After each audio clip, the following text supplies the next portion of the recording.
नमस्कार विद्यार्थी मित्रांनो, परत एकदा आपलं खूप खूप स्वागत आहे आपल्या सर्वांच्या महाडीबीटी स्कॉलरशिप ऑफिशियल या चॅनल वरती। आणि आज आपण पाहणार आहोत रिडीम बटन। रिडीम बटन बद्दल भरपूर चर्चा चालू आहे सध्या की रिडीम बटन बंद झाले, स्कॉलरशिपला येण्यासाठी प्रॉब्लेम जो येतो त्याचं कारण रिडीम बटन आहे। आणि याच्या संदर्भात एकूण ऑफिशियल इन्फॉर्मेशन आपण आपल्या चॅनल वरती घेऊन आलो, तर व्हिडिओला बिलकुल स्किप करू नका, पूर्ण व्हिडिओ पाहत राहा। आणि सर्वप्रथम विद्यार्थी मित्रांनो, आपण महाडीबीटी स्कॉलरशिप ऑफिशियल या YouTube चॅनल वरती नवीन असाल, अद्याप चॅनलला सबस्क्राइब केलं नसेल तर चॅनलला सबस्क्राइब करा, बेल आयकॉनला हिट करा, यामुळे नवीन येणारा व्हिडिओ सर्वप्रथम तुमच्यापर्यंत पोहोचेल। आणि याच्यामध्ये जे महत्त्वपूर्ण कंटेंट आहे त्याच्यामध्ये ऍडमिशन संदर्भात असेल, गव्हर्नमेंट स्कीम संदर्भात असेल, स्कॉलरशिप संदर्भात असेल, ते पाहायला विसरू नका। चला विदाउट वेळ वाया घालता चालू करत आजचा आपला टॉपिक। फर्स्ट ऑफ ऑल आपण mahadbt.maharashtra.gov.in या वेबसाईट वरती आलेलो आहोत, म्हणजे महाडीबीटीची ऑफिशियल वेबसाईट। आणि याच्यामध्ये आपण आपला आयडी आणि पासवर्ड एंटर करणार आहोत। याच्यामध्ये इथे कॅप्चा दिलेला असतो, तो कॅप्चा आपल्याला इकडे भरायचा आहे, त्यानंतर लॉग इन या बटनाला क्लिक करायचे। तर हे करण्याच्या अगोदर मी माझा आयडी आणि पासवर्ड इकडे पुटअप करतो आणि लॉग इन हिअरला क्लिक करतो। जेव्हा मित्रांनो आपण फॉर्म भरतो तेव्हा आपला भरलेला फॉर्म कुठे जातो, माय अप्लाइड स्कीम टॅब मध्ये। आणि जेव्हा आपण फॉर्म भरतो तो फर्स्ट ऑफ ऑल तो असतो अंडर स्क्रुटिनी ऍप्लिकेशन मध्ये।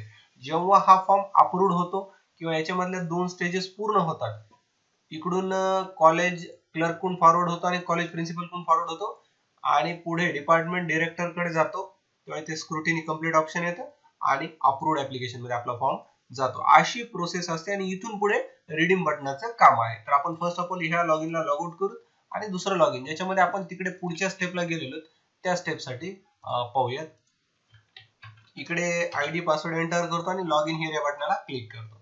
इकडे जर आपण पाहिलं माय अप्लाइड ऍप्लिकेशन मध्ये, इकडे अंडर स्क्रुटिनी ऍप्लिकेशन आहे, हे आहे डॉक्टर पंजाबराव देशमुखचं ऍप्लिकेशन। आणि दुसरं आहे अप्रूव्ड ऍप्लिकेशन मध्ये आलो। याच्यामध्ये मी तुम्हाला सांगितल्या पद्धतीने यांच्या स्टेप्स पूर्ण झालेल्या आहेत। आणि इकडे पाहू शकतो आपण कॉलेज क्लर्क, कॉलेज प्रिन्सिपल आणि डिपार्टमेंट जॉईंट डायरेक्टर। हे खालचे जे दोन आहेत हे विसरायचे थोड्यासाठी, कारण आपण फर्स्ट इन्स्टॉलमेंट संदर्भात सगळी माहिती पाहतोय। तर इकडे पहा, ह्या स्टेप झाल्याच्या नंतर हे 19 मार्चला हे ऍप्लिकेशन अप्रूव्ड झाले फर्स्ट इन्स्टॉलमेंट साठी। आणि जेव्हा हे अप्रूव्ड होतं तर आपण बेनिफिट डिटेल्स मध्ये येतो, तेव्हा इथे चेक रिडीम स्टेटस नावाचे एक ऑप्शन आहे। याला जेव्हा आपण क्लिक करतो तर इकडे पहा, इकडे एक ऑप्शन आहे, थोडंसं मी झूम करतो म्हणजे तुम्हाला दिसायला क्लिअर होईल। ओके, आता पहा इकडे इन्स्टिट्यूट स्टेटस आणि स्टुडंट स्टेटस, इथे एक रिडीम नावाचं एक बटन, रिडीम नावाचं बटन इथं दिसत होतं। कोणत्या कलरचं? ग्रीन कलरचं रिडीम नावाचं बटन दिसत होतं। आपण त्याला क्लिक केल्याच्या नंतर हे पैसे ऑटोमॅटिकली आपल्या खात्यामध्ये येत होतात। पण आता काय झालंय की बऱ्याच टायमिंगला हे येतच नाही। कुणाचं इथं fund disbursement in process option येते, कुणाला अवेटिंग अप्रूव्हल येते आणि कुणाला डायरेक्ट फंड डिस्बर्स येते। तर मग हे असं का झालंय?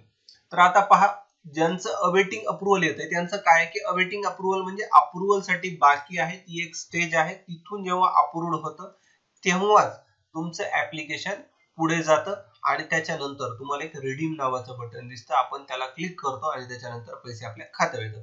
पण आता काय झालंय की अवेटिंग अप्रूव्हलच्या नंतर जे रिडीम बटन दिसणं बंद झाले। मग त्या ठिकाणी डायरेक्ट काय येतं, फंड डिस्बर्समेंट इन प्रोसेस। आता हे कुणाचं येतं आणि काय येतं? आता फंड डिस्बर्समेंट इन प्रोसेस म्हणजे काय विद्यार्थी मित्रांनो, की जेव्हा इथून अवेटिंग अप्रूव्हल पासनं जर तुम्हाला ऑप्शन दिसत असेल फंड डिस्बर्समेंट इन प्रोसेस, जेव्हा तुमचा आधार आणि बँक, इकडे जे ऑप्शन आहे बघा आधार बँक लिंक, हे नसेल इथं दाखवत नसेल तर तसं होतं। किंवा इथं कदाचित दाखवलं आणि आधार इनेबल नसेल तुमच्या स्कॉलरशिप साठी, तर तेव्हा असं होऊ शकतं। तर त्याच्यामुळं आपल्याला ते क्लिअर करणं गरजेचं आहे, ते सॉर्ट आउट करणं गरजेचं आहे। त्यासाठी आधार कार्ड इनेबल कसं करायचं किंवा डिसेबल आहे का नाही ते चेक कसं करायचं, याचा व्हिडिओ आय बटनाच्या लिंक मध्ये दिलेला आहे, तुम्ही तिथे जाऊन तो पाहू शकता। आणि राहिला विषय ज्यांचं फंड डिस्बर्समेंट प्रोसेस येते त्यांचा आहे प्रॉब्लेम तो आधार बँक लिंकचा, त्याचा व्हिडिओचं सांगितलं तुम्हाला मी। आणि ज्यांना येतच नाही, आता पहा ज्यांचं अवेटिंग अप्रूव्हल आहे आणि काही दिवसांनी फंड डिस्बर्समेंट इन प्रोसेस येते, तर हे काय साईडचे ग्लिच आहे। काही लोकांना रिडीम बटन येत आहे, ते रिडीम करून पैसे घेत आहेत, आणि काही लोकांना येत नाही। तर नाही आलं तरी काय अडचण नाही, आपल्याला रिडीम बटन यावंच असं काही गरज नाही, आपल्याला फक्त फंड डिस्बर्स्ड असं आलं तर ठीक आहे। आणि बऱ्याच विद्यार्थी मित्रांचा आणखी एक याला जॉईंट क्वेश्चन असतो की सर आमचं फंड डिस्बर्समेंट दाखवतंय किंवा फर्स्ट डिस्बर्स दाखवतंय पण पैसे आमच्या खात्यात येत नाहीत. तर याचं मेजर रिझन काय विद्यार्थी मित्रांनो, की जेव्हा तुम्ही इकडे पाहता फंड डिस्बर्स असतो आणि आपण इकडे एक ऑप्शन असतो बघा, एक मिनिट पण याला क्लिक करूयात ह्याच्यामध्ये. तर इकडं तुमचं हे सगळं क्लिअर आहे, सॉर्ट आउट आहे. ओके, आपण काय करू, फंड डिस्बर्स इकडे जाऊया. फंड डिस्बर्स मध्ये आलं ऍप्लिकेशन आयडी आहे, याला क्लिक करा. इकडे क्लिक केल्याच्या नंतर आता इथे पहा bank details, no bank details found. आता जेव्हा तुम्ही फॉर्म भरता प्रोफाईल मध्ये सगळ्या शेवटच्या सेक्शन मध्ये तुम्ही काय करता, बँकेच्या संदर्भात सगळी इन्फॉर्मेशन टाकता. आणि आधार बँक लिंक आता सांगितल्याच्या नंतर सुद्धा बरेच विद्यार्थी मित्र परत कन्फ्युज असतात की सर मी फॉर्म भरताना SBI चा खाते नंबर दिलेला आहे आणि लिंक HDFC चा, तर मग माझे पैसे येणार कोणत्या खात्यात? तर कोणत्या खात्यात येणार, ज्याला आधार बँक लिंक आहे त्या खात्यात येणार. म्हणजे तुमच्या HDFC बँकेत येणार, SBI मध्ये येणार नाही. तुम्ही SBI ची माहिती जरी भरली तरी सुद्धा येणार नाही.